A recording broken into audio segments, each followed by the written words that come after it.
नमस्कार, मालवणी लाईफस्टाईलमध्ये तुम्हा सर्वांचे खूप खूप स्वागत आहे।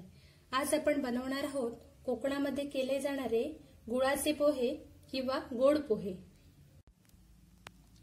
गुळ पोहे किंवा गोड पोहे बनवण्यासाठी मी इथे ब्राऊन कलरचे पोहे घेतलेले आहेत, लालसर पोहे। हे इथे कोकणामध्ये जास्त आढळून येतात आणि दिवाळीमध्ये आणि तुलसी विवाहासाठी नैवेद्य म्हणून हे पोहे आवर्जून केले जातात।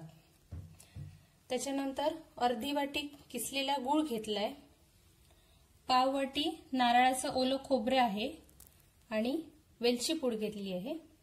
सर्वप्रथम आता हे पोहे धुवून कांदा पोह्यासाठी जसे आपण पोहे भिजवून घेतो त्याप्रमाणे भिजवून पोहे आपण निथळून घेऊया।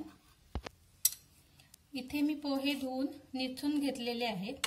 आता सर्वप्रथम आपण गूळ आणि खोबरं जे आहे ते मिक्स करून घेऊ। इथे मी गूळ आणि खोबरं एकत्र करून घेतलेलं आहे, मिक्स करून। आता याच्यामध्ये आपण चवीपुरतं मीठ घालून घेऊ। चिमूटभर इथे मीठ घातलंय,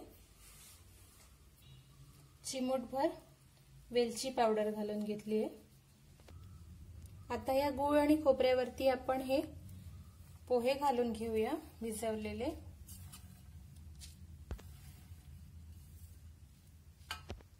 आता या पोह्यांवरती मी अगदी पाव चमचा तूप घालून घेतले थोडंसं। आता हे पोहे आपण छानपैकी मिक्स करून घेऊया। हे लाल पोहे कोकणामध्ये आढळतात। या पोह्यांना इथे गावठी पोहे असेही म्हणतात आणि इथे घराघरांमध्ये कोकणामध्ये जेव्हा तुलसी विवाह साजरा केला जातो त्यावेळी नैवेद्य म्हणून हे गोड पोहे इथे बनवले जातात। आपले हे गुळ पोहे आता खाण्यासाठी रेडी आहेत। अतिशय सोपी आणि 2 मिनिटात पटकन होणारी अशी ही रेसिपी आहे। हा व्हिडिओ तुम्हाला कसा वाटला हे मला नक्की कळवा आणि व्हिडिओ आवडला असेल तर लाईक करा, शेअर करा आणि अशाच नवनवीन व्हिडिओंसाठी माझ्या चॅनेलला सबस्क्राईब करा।